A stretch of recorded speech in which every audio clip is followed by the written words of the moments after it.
ونسلم على رسوله الكريم أما seterusnya kita sambung bacaan daripada kitab Al-Ahadits Al-Muntakhabah yang merupakan susunan kepada Al-Allamah Maulana Muhammad Yusuf Al-Qaradawi dan ditahqiq serta disusun oleh Maulana Muhammad Sa'ad Al-Qaradawi. Hadis seterusnya, An Anas radhiyallahu anhu anin Nabi sallallahu alaihi wasallam qala salasun man kunna fihi wajada halawatal iman an yakuna Allahu wa rasuluhu ahabba ilaihi mimma siwahuma wa an yuhibbal mar'a la yuhibbuhu illa lillah wa an yakraha an ya'uda bil kufri kama yakrahu an yuqdhafa fin nar. Rawahul Bukhari. Sayyidina Anas radhiyallahu anhu meriwayatkan bahawa Nabi sallallahu alaihi wasallam bersabda, sesiapa yang mempunyai 3 perkara akan dapat merasai kemanisan iman. Pertama, dia kasihkan Allah dan Rasulnya lebih daripada segala sesuatu yang lain. Kedua, dia mengasihi seseorang semata-mata kerana Allah Subhanahu wa taala. Ketiga, dia tidak suka kembali kepada kekufuran, yakni setelah beriman, sebagaimana dia tidak suka dicampak ke dalam api. Hadis riwayat Bukhari.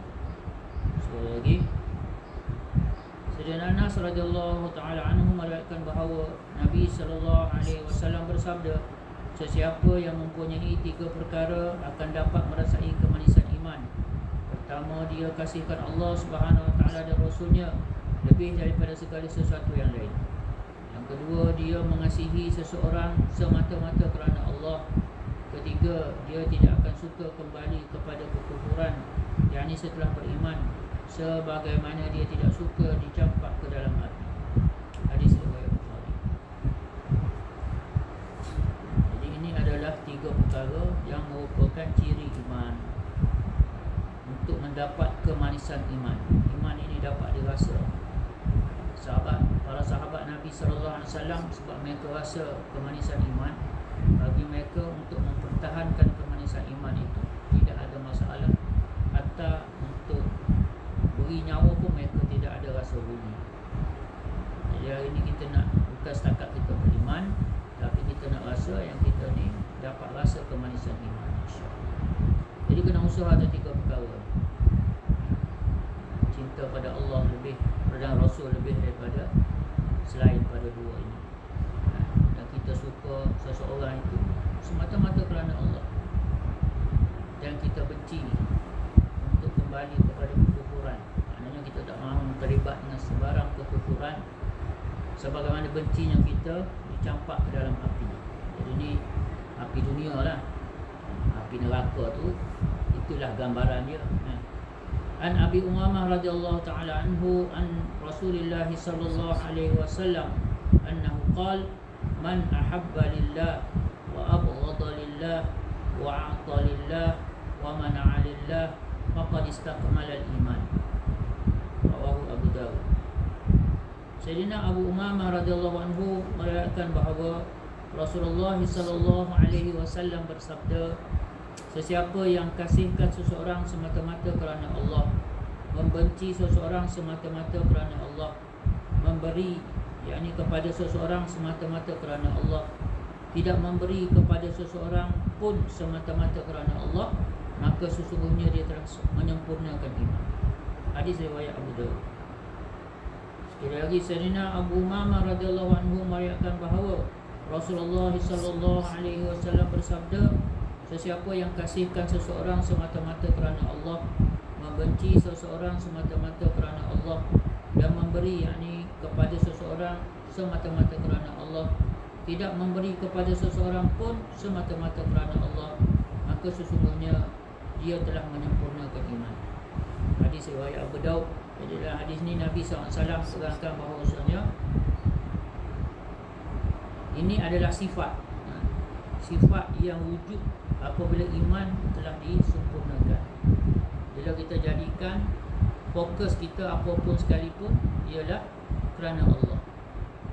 Kalau kita suka pun kerana Allah, kita marah pun kerana Allah, kita beri pun kerana Allah, kita tak bagi pun kerana Allah, maka ni maknanya orang yang telah dapat sempurnakan iman dia, kata Nabi SAW.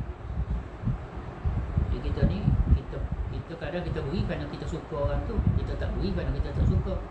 Kita beri tak beri, kita suka orang tu, kita tak suka pun mungkin disebabkan faktor lain. Sebab dia anak saya, dia ni. Tapi macam mana kita nak supaya apa pun yang kita buat adalah semata-mata untuk Allah Subhanahu wa taala, kerana Allah Subhanahu wa taala. An Ibn Abbas radhiyallahu taala anhu an Nabi sallallahu alaihi wasallam annahu qala li Abi Dzar, ya Aba Dzar, ayu aral iman awsaq? Qala Allah azza wa jalla wa rasuluhu a'lam. Qala al-muwalatu fillah wal hubbu fillah wal bughdu fillah. Rawahu al-Baihaqi. Sayyidina Abdullah bin Abbas radhiyallahu anhuma meriwayatkan bahawa Nabi sallallahu alaihi wasallam telah bertanya kepada Sayyidina Abu Dzar radhiyallahu anhu, yang mana satukah ikatan iman yang paling kukuh? Ayyu ural imani awsaq? Yang mana satukah ikatan iman yang paling kukuh? Sayyidina Abu Dzar radhiyallahu anhu telah menjawab, Allah dan Rasulnya yang lebih mengetahui.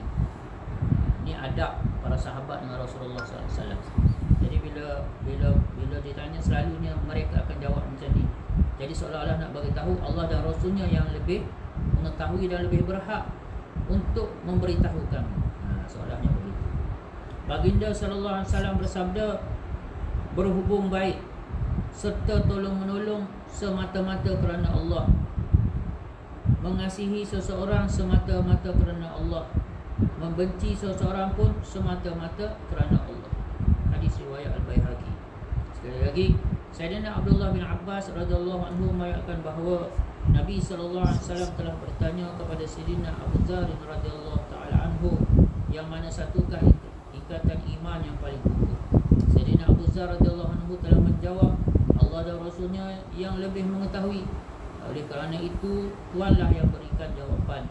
Baginda sallallahu alaihi wasallam bersabda, berhubung baik serta tolong-menolong semata-mata kerana Allah, mengasihi seseorang semata-mata kerana Allah, membenci seorang pun semata-mata kerana Allah. Hadis riwayat Al-Baihaqi.